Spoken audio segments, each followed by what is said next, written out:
Paz seja convosco, amados. Me chamo Elton Seabra e você está no canal Junto à Fonte. O tema do nosso devocional hoje é a salvação segundo Barrabás. Segue comigo até o final e você vai se surpreender. Mas antes disso, já se inscreve no nosso canal e ative as notificações para você receber os próximos vídeos e estar por dentro de todas as novidades.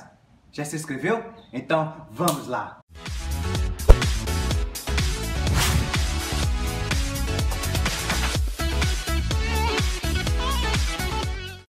Suponho que todos vocês conheçam a história de como Jesus Cristo foi crucificado, ou fatos básicos sobre esse evento. Mas você se lembra de uma outra pessoa que seria crucificada naquele dia por causa das suas atitudes?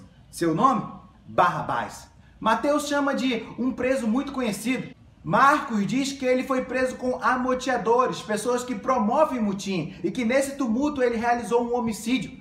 João chama de salteador. Lucas diz que ele foi preso por sedição, perturbação à ordem pública e também por homicídio. Mas o detalhe de Lucas, ele diz, e lançaram-o na prisão. Isso mexe com a nossa imaginação e hoje eu quero convidar você a compreender o plano de salvação segundo a visão de Barrabás. Ele foi lançado numa prisão, provavelmente escura e fria. Todos os dias Barrabás tinha consciência por que ele estava naquele lugar. As suas atitudes trouxeram para aquela cela a solidão de não ver a luz do dia. Um novo dia já não trazia alegria e esperança, apenas a certeza de estar mais perto do angustiante dia da sua execução. Cada lágrima que caía do seu rosto revelava o quanto ele revia suas atitudes naquela situação desesperadora e sem volta. E o dia da sua execução chega, e o soldado está de frente da sua cela e ele diz, conforme a tradição da Páscoa, a população escolherá um prisioneiro para ser livre. Naquele momento, surge uma esperança no coração de Barrabás, que o outro prisioneiro que seria apresentado com ele fosse pior, e assim ele recebesse o perdão. E lá vai o soldado levando Barrabás. Quem sabe os amigos da prisão não comentaram, ei Barrabás, quem será pior do que você?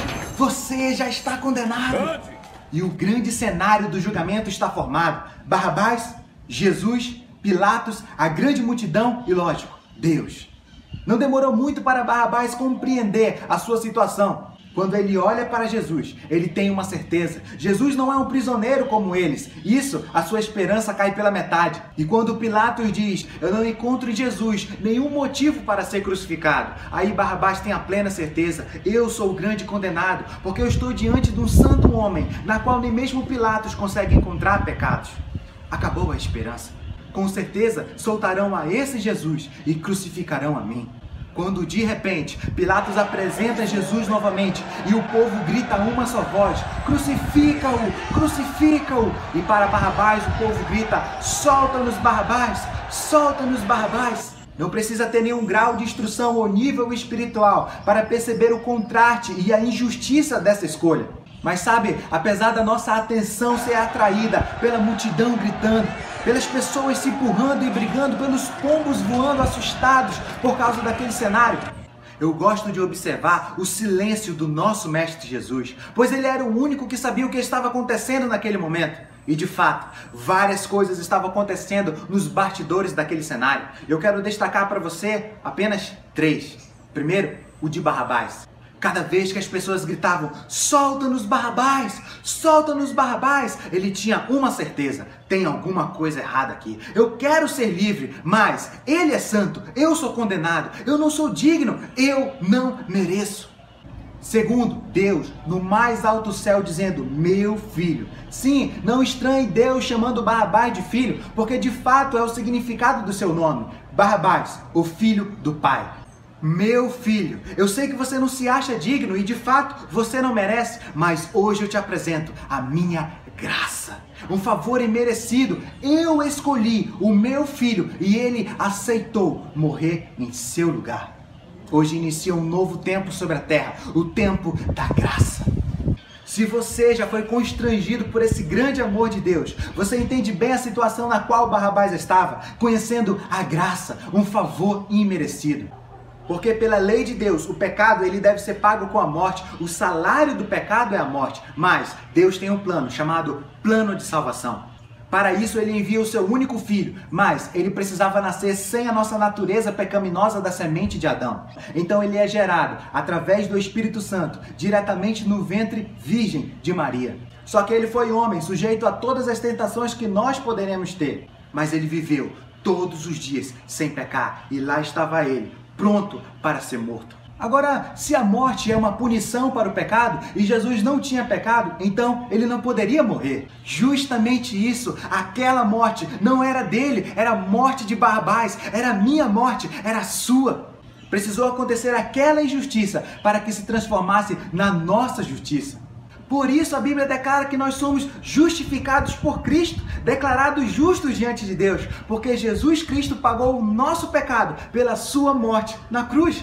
E como ele não tinha pecado, a morte não conseguiu retê-lo. Uma vez que ele pagou o preço pelo ser humano, ele ressuscitou. Por isso, através de Cristo e somente através dele, nós temos acesso ao Pai. O plano de reconciliação do homem com Deus partiu do grande amor de Deus para com o homem.